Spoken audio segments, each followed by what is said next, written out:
Hi, everyone. Thanks for the invitation and pleasure to be here. So I'll start off from where the last panel ended. The continuing existence of extreme poverty in the world today is extremely fortunate, is one of the most fundamental challenges of our age. And it's unfortunate that despite having the means and the knowledge to address it, we're not able to eliminate it. And the question is, how do we generate more commitment for more pro-poor policies? Knowing what works in the form of more effective policy interventions is certainly needed. But is that enough? Does demonstration of more effective pro-poor policies itself generate more demand for more redistributive and more pro-poor policies? So I'm going to talk about this question. So unfortunately, after very impressive progress, last 30 years, we had continuous decline in poverty. In 2020, we unfortunately, because of the pandemic and other things, we had a reversal, we had an uptick in poverty. And what is even more challenging is some of the damage done by the pandemic may be causing even more long-term cost in terms of the learning losses, the health and education impact of the pandemic. So we are dealing with a problem which is unfortunately getting bigger. Related to that is the jobs challenge. How do we generate the occupational change, the structural transformation, and the growth that generates enough productive jobs at scale to deal with the problem of extreme poverty, and hence the role of business, governments, and also the role of researchers. We at FCDO strongly not only support but also encourage crowd-in private sector participation because we believe that the role of private sector is key in generating jobs and helping stabilize societies in all poor places, but also especially in areas which are fragile, conflict-affected states.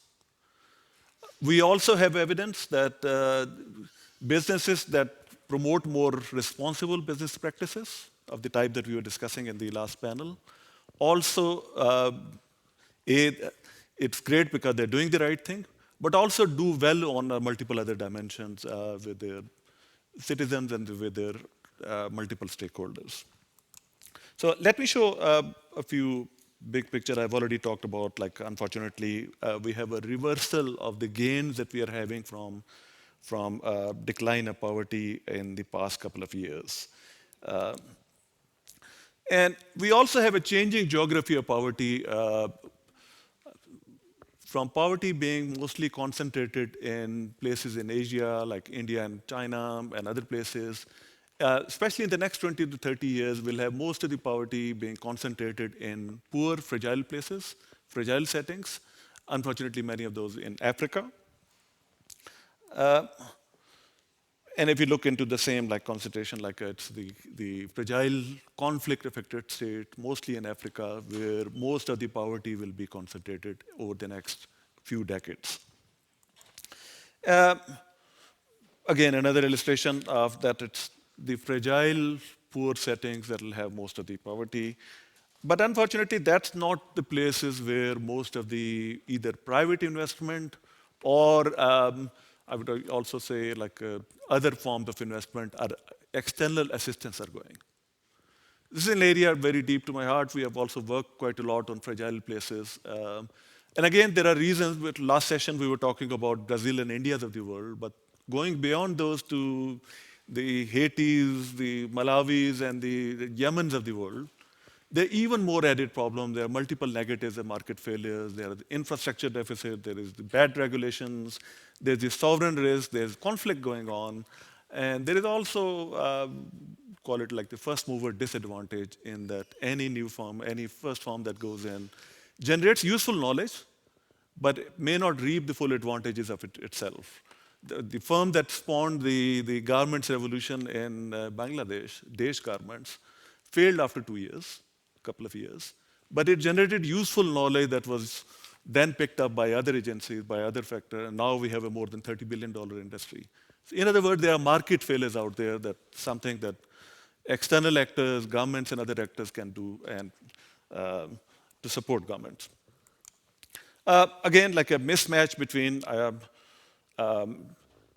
the external assistance, both in terms of ODA and others, mostly going to places where the fundamentals are right, and not going to places where it is needed.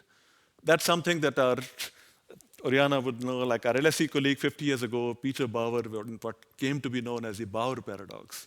Uh, uh, Money and funding is not the fundamental constraint in dealing with the problem of underdevelopment. It is institutional reform. And sometimes funding can also undermine rather than support efforts to build institutional reforms. So how can we be more effective is a question that we ask every day in FCDO, but I'm sure like a lot of you also deal with that question. That's one of the most existential questions of our day. Again, another reminder that there is a mismatch between where money is needed and where money flows are actually going. If we look into another demonstration of that, into where the funding is going, the IFC funding, a very large proportion of that is going to fragile and conflict-affected states for reasons that can be well understood because the fundamentals are not there. But there is a mismatch between where it is needed and where it is actually going. Existing financial flows are actually going.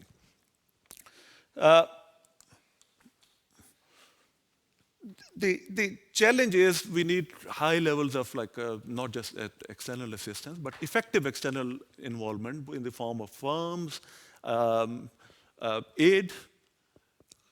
So aid can help. Unfortunately, in many cases, it also undermines domestic capacity. So a country can only develop based on its own internal, domestically generated vision. So in other words, the agency has to be with those countries. They need to take in charge of their leadership. We, as external actors, can certainly help. Unfortunately, not in all cases we have helped. It's the idea that we can help in terms of ideas, institutional reform, innovation, and investment, that we can help promote more growth in developing countries.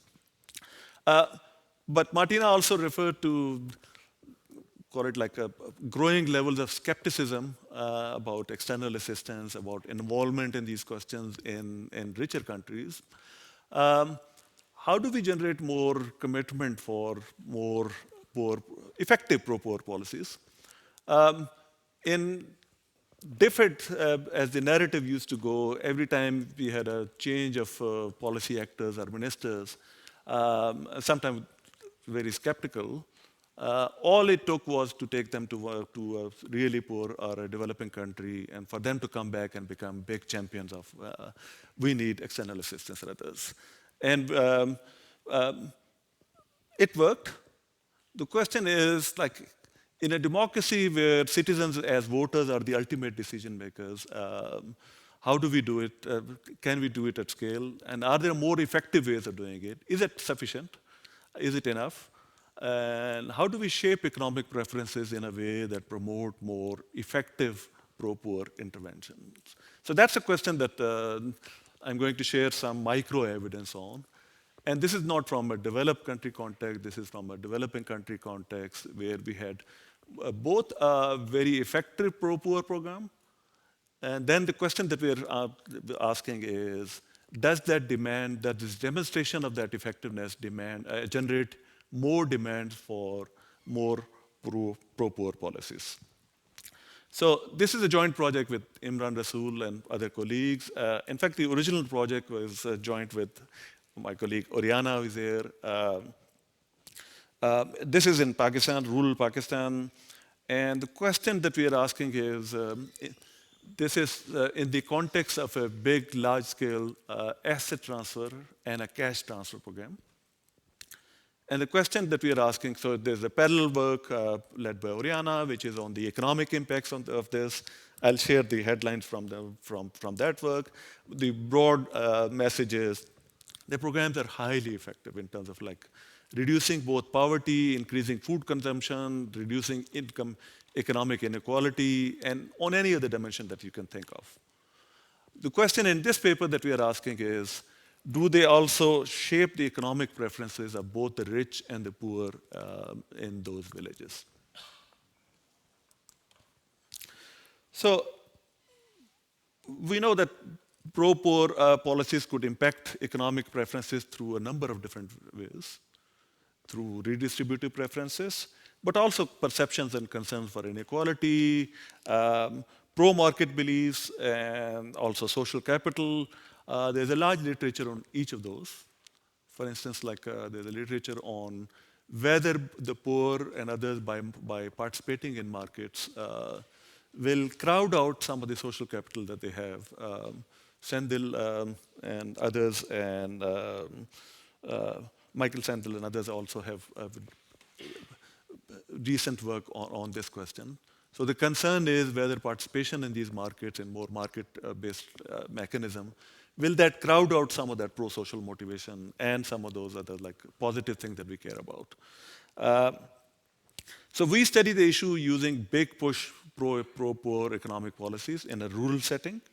It's a large-scale and a long-term field experiment that started about 10 years ago. And so we had about 100 villages in 4 of the poorest districts of Pakistan. And we worked with a quasi-government agency in providing 2 types of interventions. So one, asset transfers. And these asset transfers are quite big. So these are really one-time transformational type of transfers equivalent to an annual income. And in the other arm, because this is an RCT, field experiment, we also gave people a choice of choosing either between the asset transfer or a cash transfer of the same amount. And as you may have guessed, about even ex ante, getting the money in transfer in cash would be a weakly preferred argument option, because you can always imitate the other option. You can always buy the asset. That's exactly what happened. More than 96% of the people in that group went for cash transfers and ended up buying the assets, mostly livestock, mostly cows. So we know there are people in the room and people who will come later in the room, Oriana, Abhijit, many others, Martina and others, who have done very impressive work on this. And so we know from their work that these policies have large impacts on poverty reduction, economic welfare. And there's also big literature on this one from many, many different, more than 10, I think, different settings around the world. Very rigorous evidence on that one. And we know that big asset transfers can work. We also know that cash transfers can work. And roughly they generate IRRs of between 10 to 20%. So it's a massively productive investment for any policy actor, any donor, or business to undertake.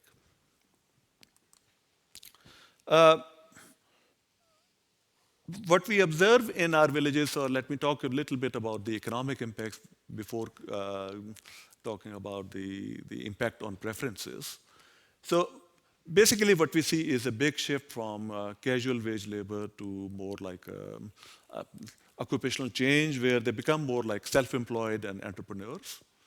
And we see different levels of effects. So we see level effect, persistent rise in earning consumption.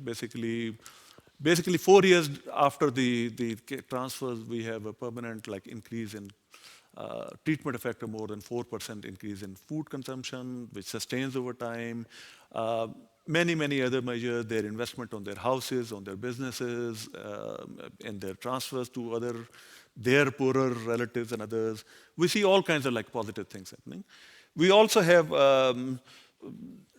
both ranking effects, because we can observe everyone in the, and I'll come to the numbers in a minute. We also see ranking effects, both in terms of decrease of inequality per se. So inequality, we measure through multiple means, through how economists, we typically measure through the standard deviation of the log of consumption or the extreme percentile, the 90 to 10 or the 50 to 10. By all of those measures, inequality seems to have decreased big time in these. What we also see, because this is, we randomly gave the transfers to some and not to others, which is very similar to similar programs run by governments and others, because typically the number of beneficiaries is far more than outweighed by the number of non-beneficiaries, at least to begin with. And so we can also observe the impact on non-beneficiaries, the eligible non-poor.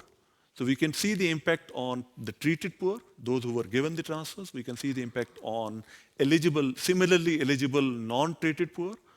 But we can also see the impact on non-poor in the same villages and across different villages.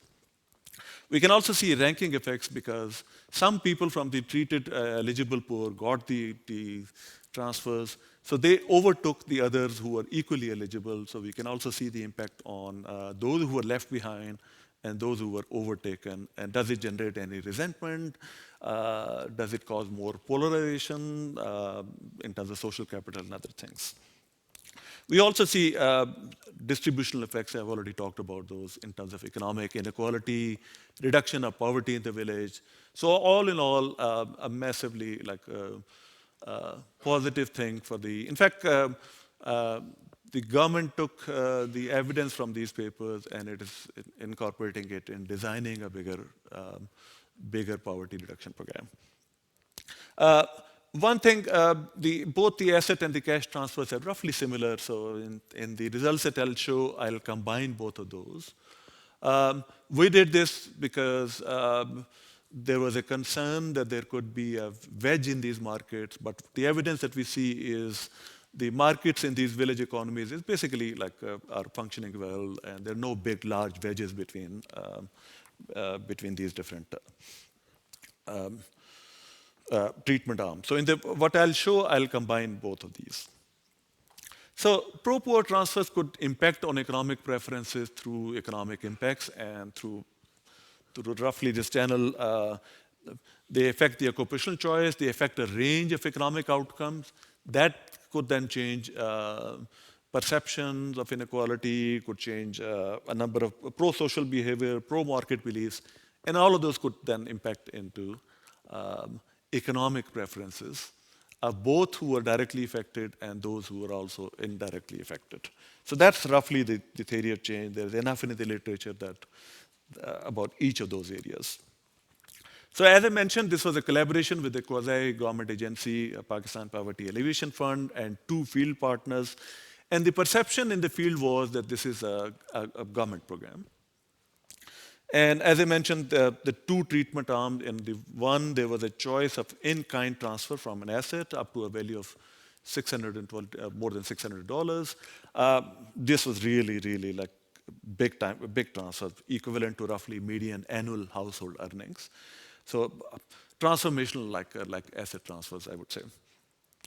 And the second treatment arm I already mentioned was an option between a cash transfer of the same amount. And we have roughly 100 villages that were randomly distributed into treatment 1 and 2 and the controls.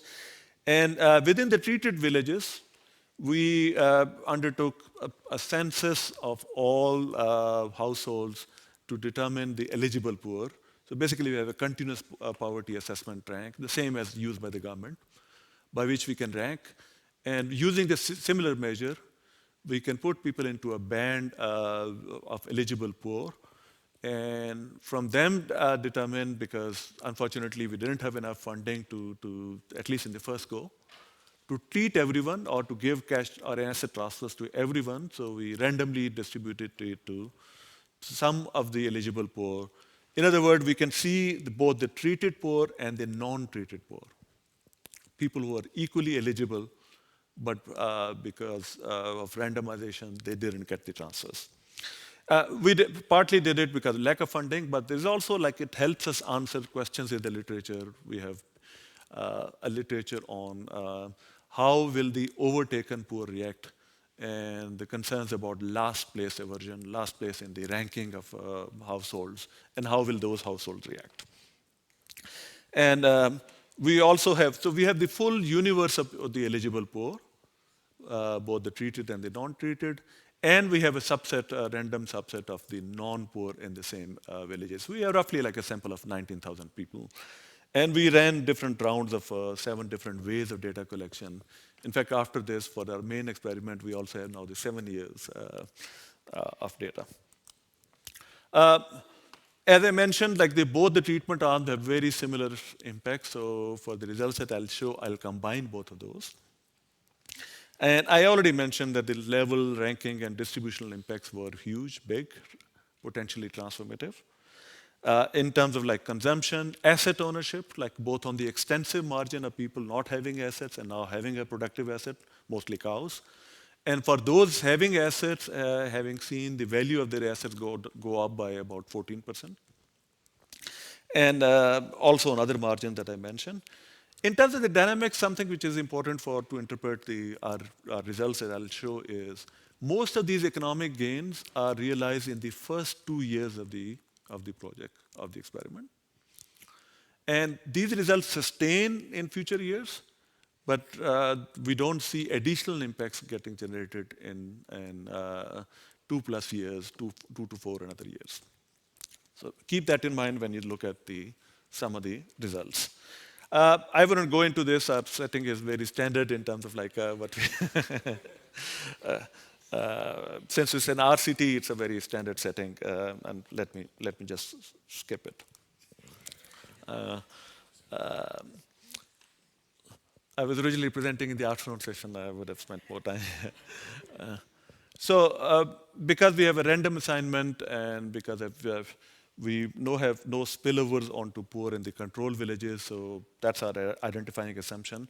But one thing to say before I show the results is the results that we see, both especially on the non-poor and maybe everyone, are both a combination of the non-treated households observing what is going on in the villages. So one advantage of our setting is these are small villages, like roughly 400 households. And by order of magnitude, roughly a quarter, I would say, 20 to 24% of the village falls into the extreme poverty band that we are talking about. And we treat half of them. So we roughly like 10% of the village gets these transfers. So the impacts that we are seeing are both as a result of non-treated household observing what is going on in the village, and these are small villages, so you see everything. But also changes in economic preferences coming from general equilibrium effects, spillover effects, and other things. Things that we'll mostly be seeing in our main paper. So just keep in mind that these results are coming from multiple channels.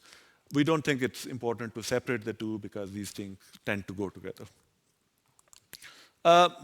So in terms of the results, we first look into redistributive preferences. And the multiple ways of asking. So we do ask about like, do you believe that there should be more redistribution from the rich to the poor? And yes, we see some movement there, but we also hit ceiling effects. More than 90% of the people already believe that there should be redistribution. So we see a little bit of the last mile problem that the remaining few people who are not convinced now also believe there should be redistribution. And we also do this windfall effect. Suppose your income went up due to purely luck, and should that be taxed? And to keeping in line with our survey ways, we also ask 1 year ago or 5 years ago, someone's income went up by a big amount, and should the government be taxed that to fund the poor, and how much? And when we look into the treated poor, we see some short-term impacts, but these are not very, like in the longer run, the preferences are mostly inelastic. These results mostly disappear in 4 years. When we look into the non-treated poor and the non-poor, we see very similar patterns. First of all, we don't see evidence of last place aversion. So the non-treated poor, those who are overtaken, the left behinds, do not share any like polarization or any like they also demonstrate almost an equal like preference for redistribution. So we don't see evidence of last place aversion. Similarly, non-poor, we don't see like very contrary to Meltzer-Richard models and other standard like models about the poor, the rich reacting differently. We don't see that. And maybe that is because they're also getting the benefits of these increased transfer. There's a literature on that one also through other means, and I'll show some of that: reduced crime, social capital, and other things. In the long run, all of those, like there's not much movement. In the long run, those preferences mostly wash out. When it comes to perceptions of village inequality, we see both groups seeing basically reduction in the number of poor. That's maybe a more observable thing. But the interesting thing is they don't see inequality having gone down in the villages. The perceptions of inequality do not change, and both in the short run, but especially in the longer run, where we see preferences are more inelastic. Why that? One hypothesis is maybe these preferences are moderated by what they believe the effectiveness of the government is. When we divide our sample into those who believe the government is effective in implementing its programs and those who believe it's not, all the effects, all the preferences for redistribution and pro-poor effective programs are coming from the subset of people who believe government is effective, who trust in the state. And unfortunately, that number is like roughly a quarter of the population, 1/4 of the people, in this case, in Pakistan, believe the government is effective. So that's where the effects are coming from. So that's one of the things that could help explain the results. In the remaining time, which is not much, let me quickly run through. Another big, again, I mentioned like concerns about crowding out of social capital and others. We don't see that. What we see both in the poor and the non-poor is, in the short run at least, like especially in the poor, they believe that the rich rightly deserve their income. And 4 years down the line, they also believe like the rich are rich not because of crime and other reasons, but because of their effort. So we see positive things, but over the longer run, again, these preferences are inelastic, don't change much. In terms of concern for societal inequality, we don't see much action. Again, like we see preferences not changing much, as I mentioned. But we also don't see like strong backlash effects. On the other hand, polarization or backlash effects also. Then we measure pro-market beliefs. Do people engaging in these, do they think differently about participation in markets? And we could come up with all kinds of questions. So here is the one that we found from the literature. This is a standard index. We use an index about like index of questions about pro-market beliefs. Is effort important for a successful life? Is money important? Do we trust other people? So, and we also, as I already mentioned, so this is because of the concern that it may crowd out pro-social behavior and social capital. What we see is, if anything, it doesn't do in the short run. We don't see that, but over the longer run, again, it leads to more inelastic preferences, as I mentioned again. But one thing to add is the social capital index is mostly driven by improvements in crime and safety that people directly experience here.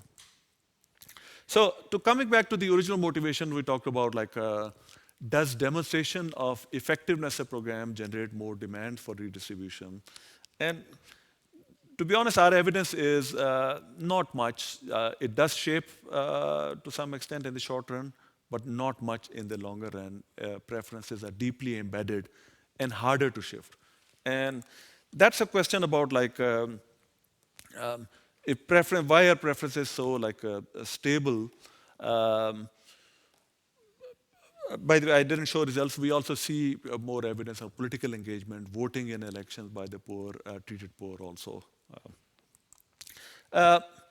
And this could be because this could be consistent with the fact that preferences are perhaps deeply embedded. Maybe they're more responsive to changes in economic circumstances, like continuing progress and growth. And what we have here is most of the economic gains are realized in the first 2 years of the interventions. And preferences do seem to respond to those in the first 2 years, but not to. Uh, and maybe there are deep forces that pull them back to what people in the control group are believing. So deep forces of habituation. And there's now a growing literature in economics how to change these things. And there's a literature about intergenerational transmission of preferences. And one could ask that that's maybe another black box, but there is another literature on how formative, like experiences are deep experiences in your formative years. Those could be either macro experiences, conflict, or other things that you experience in your formative years could have a deep imprint on your preferences. And there's an increasing literature on these questions also. So to end, um, we started off with the question about like poverty is a huge, big challenge. I myself come from a village which is not very far from and not very different from the villages that we studied here. And my own village was doing well until last month when it was completely sucked up and floods. It almost no longer exists. So the struggle against poverty and climate change is huge, is real, it's also personal. The question is, what do we need to address that? We need more effective pro-poor policies. And that's the role of like researchers working with policy actors in business. We also need the business to come in and to do what business does, the responsible business practices, in generating productive jobs at scale in these places. Because without that, without solving the problem of productive jobs at scale, we cannot address this issue. That's also critical in terms of raising, like driving structural transformation and growth. And finally, we need governments both in these countries to scale up these programs, to change policies, undertake institutional reform. And we need donors and richer countries to support this institutional reform. Thank you.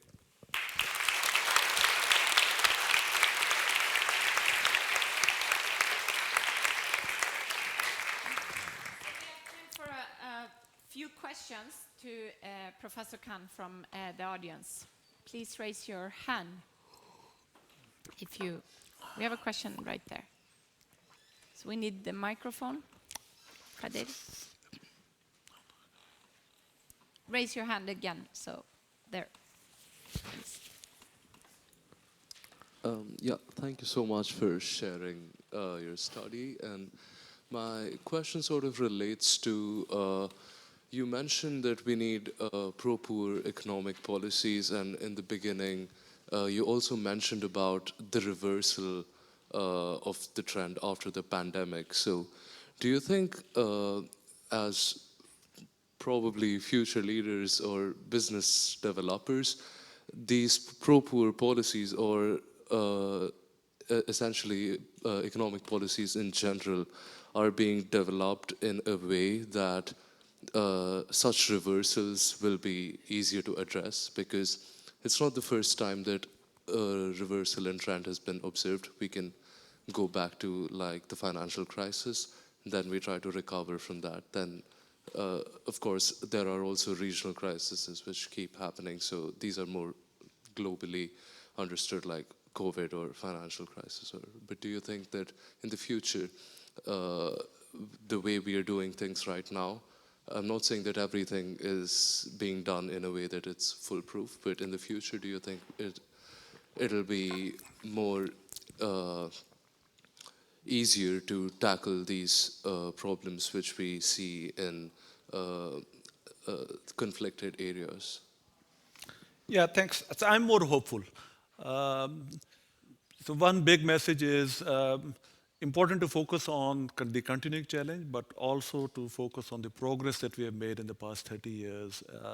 Massive transformation, massive lifting of people out of poverty, mostly China and India, but also other places. So one should also like acknowledge the progress that we have made. We need continuing focus. It's not just the job of the one actor, governments and others. Hence, I think this forum is extremely effective. I think working, like each of the actors that are represented here have a role, governments, business, academia, think tanks. But working together, they can be far more effective. I see growing evidence of that happening around the world. The problem is getting more challenging is the deep pockets in which we're seeing more and more poverty are also places which are fragile, which have conflict, and unfortunately many of those places also are battered very strongly by climate change policies. So that makes the problem more challenging. But I think collectively, I think there's greater realization, there's greater commitment, we could certainly do more. Oriana has a question as well. Here, Adnan, down here.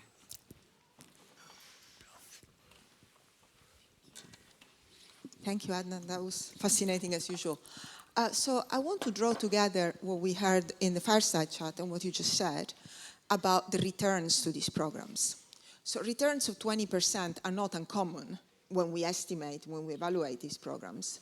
And returns of 20% are quite rare in the financial sector. I mean, I think if there were a fund that would pay you 20%, everybody would run to it. And yet there seemed to be a disconnect. So all the discourse with business is always about poverty alleviation, like it's us and them. We have to sacrifice profit in order to help people. But helping people is actually a very good deal. So do you see these things coming together? Like not aid as a form of charity, but rather aid as a productive investment? Because giving jobs and making, leveraging the talent that's out there is actually really a good deal. I couldn't agree more with you. I think you're absolutely right. More effective pro-poor policies. How do we promote them more? Unfortunately, we still have the myth of the lazy, like poor, who are not working, and aid or other investment all being wasted. So I think we not only have a challenge, and I think partly that challenge is addressed about like how do we find out, how do you evaluate more effective pro-poor policies? Your and other people's work very convincingly shows that there could be transformative pro-poor policies that generate like not short-term like impact, but also longer-term impact in structural transformation and helping lift the poor out of poverty graduate out of poverty on a permanent basis. I think we partly have, call it a communication challenge, call it like exactly the challenge that I'm sharing here about how do we convince other people in a world there is more and more like skepticism, unfortunately, and how do we do myth busting? That's deeply a political, that's also like, I think the onus lies on all of us. In our organization, like FCDO, I see more and more like internally, I see a very driven set of people who are convinced, who also like believe very strongly. In our new international development strategy, we also like, we put the onus exactly on countries being in charge of their destiny and aid being supportive of them and not like imposing our own preferences on them. How do we promote them through investment and other things? I think the challenge is convincing other set of actors that these, and that's why I think fora like these are extremely important. So we have a last question from Minna. Thank you. Thank you very much for this interesting presentation. I'm from Aalto University School of Business, and I've been doing field research in East African countries, India, Sri Lanka, with more qualitative methods on poverty alleviating innovation. And I've also been, through executive education, educating government leaders in some World Bank programs and some other programs on these same topics. And my question is provocative, and it's primarily because it keeps bugging me so much. In this room, we care for poverty alleviation, I believe, all of us. My general experience is that very few government leaders in a number of countries that suffer badly for poverty, be that high-level leaders or middle-level government leaders, really care and really, try to have an impact on poverty reduction.